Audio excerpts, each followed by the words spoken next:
Episode 8 of Game of Thrones, The Reigns of Castamere. I think I'm saying this right. Similar to last week's episode, not too many revelations. However, there were a few exciting moments that I definitely can't wait to discuss.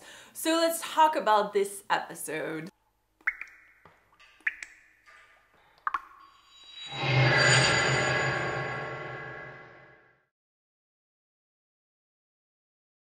Now, the episode pretty much had three big storylines that it focused on, and then a couple minor ones that we saw at the beginning and at the end. So I'll start by talking about the three main ones. First, with Gendry and Melisandre. I mentioned last week that I was kind of hoping we'd find out a little more about Gendry and maybe like some revelations about him.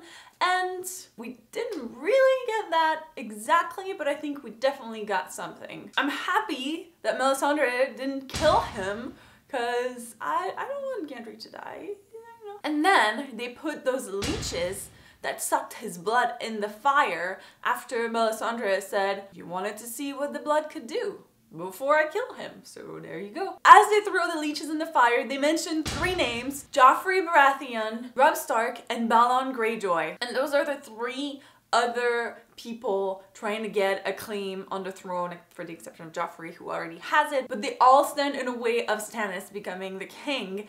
And when they did that, and knowing that Melisandre doesn't play, I kind of think this is not gonna work out. I actually expected things to go crazy already, because they cut to Joffrey and I'm like, oh, something's gonna happen, nothing happened, unfortunately. But I definitely think something is gonna happen with those leeches burning in fire and releasing blood of Gendry. It could be quite an awesome storyline. I can't wait to see what power that blood unleashes. Second big storyline of the episode is, of course, the wedding of Tyrion and Sansa.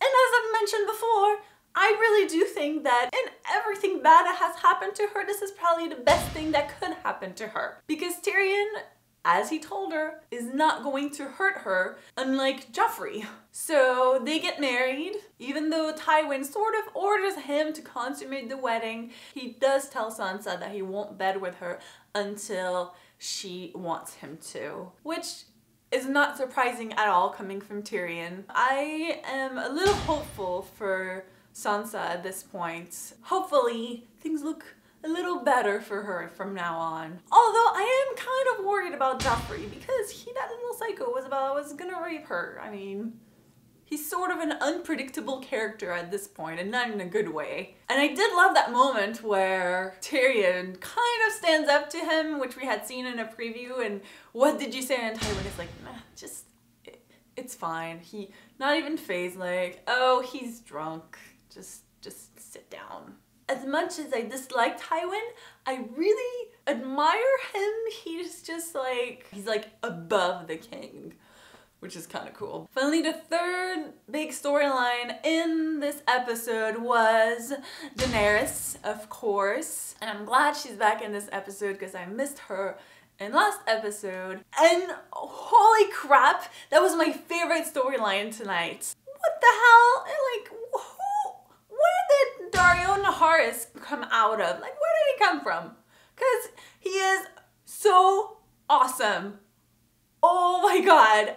I love him so much, and we just barely saw him for like a few scenes. And I was like, yep, probably one of my new favorite characters. I don't know, like just awesome.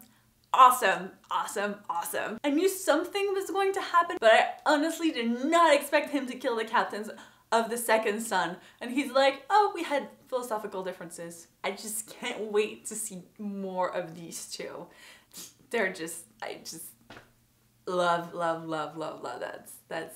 that's the whole scene. And Daenerys now has an even bigger army, which is awesome. Finally, the episode ended with Samwell, and he was kind of in a little bit of trouble. I actually always thought people underestimated him a little bit, and he definitely came through when it mattered. The episode ended again on a pretty high note, so that's always a good thing. I do hope that we see Samwell join sort of an other storyline or reach somewhere, because it doesn't seem like they're doing much right now and I want to see a little more of him. So here's hoping that happens. So that's about it for this episode. But of course, it's time to talk about some of my preview thoughts. Next episode, episode 9.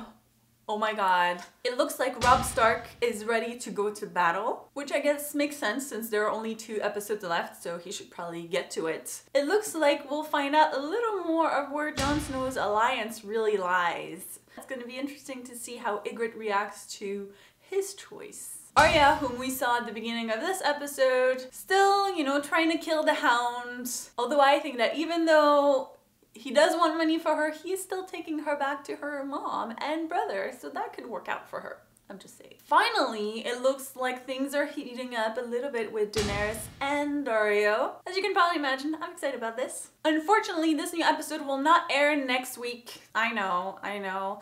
We'll have to wait 2 weeks to see it, because next week HBO will premiere its original movie Behind the Candelabra, starring Michael Douglas and Matt Damon. But the week after that, Game of Thrones will be back. But something to look forward to for the review is that I should have a guest.